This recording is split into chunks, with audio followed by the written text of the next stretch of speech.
असलामुअलैकुम 3 दिसंबर 2024 ਤੇ ਬਰੋਧ ਹੈ ਮੰਗਲ ਦਾ ਗਲਾ ਮੰਡੀ ਆਰੇ ਵਾਲਾ ਤੋਂ ਅੱਜ ਜ਼ਰਾਈ ਅਜਨਾਸ ਦੇ ਰੇਟਸ ਲੈ ਕੇ ਹਾਜ਼ਰ ਹੋਇਆ ਕਿਸਾਨ ਵੀਰਾਂ ਵਾਸਤੇ। ਅੱਜ ਦੀ ਵੀਡੀਓ ਬੜੀ ਖਾਸ ਹੈ। ਕਪਾਹ ਦਾ ਵੀ ਰੇਟ ਅੱਜ ਦੇ ਅੰਦਰ ਦੱਸਿਆ ਜਾ ਸੀ ਤੇ ਤਿਲਾਂ ਦੀ ਮਾਰਕੀਟ ਜਿਹੜੀ ਹਵੇਲੀ ਲੱਖ 17,500 ਤੱਕ ਪਹੁੰਚ ਚੁੱਕੀ ਹੈ। ਮੂੰਜੀ ਜਿਹੜੀ ਗਲਾ ਮੰਡੀ ਆਰੇ ਵਾਲਾ 5,300 ਤੱਕ ਮਾਰਕੀਟ ਬਣੀ ਚੁੱਕੀ ਹੈ। ਲੈ धांज कैनाह की गल करिए एक डेरी 11-21 की जी हथ वाला माल VIP 5,275 रुपए फरोख्त होया है।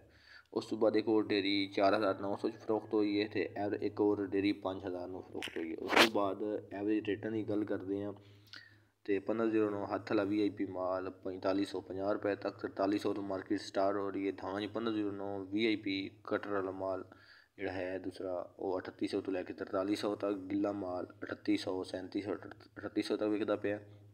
कैनाह की मार्केट जो एवरेज चलता पे 4700 तो लैके 5000 रुपये तो जो कट्टर वाले माल कमज़ोर माल 4200 तो लैके 4500 रुपये।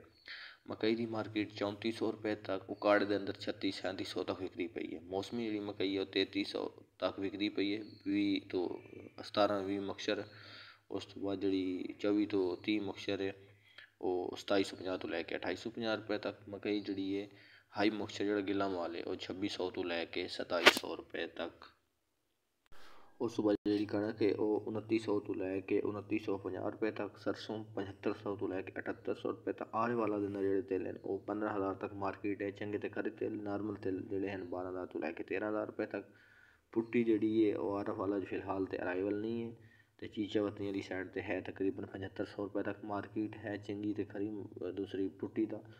तो उस तो बाद अगर नॉर्मल है तो 6500 तो लैके 7,000 रुपये। कल गला मंडी हवेली रखा जोड़े तेल हैं 17,500 रुपये तक फरोख्त हो गए।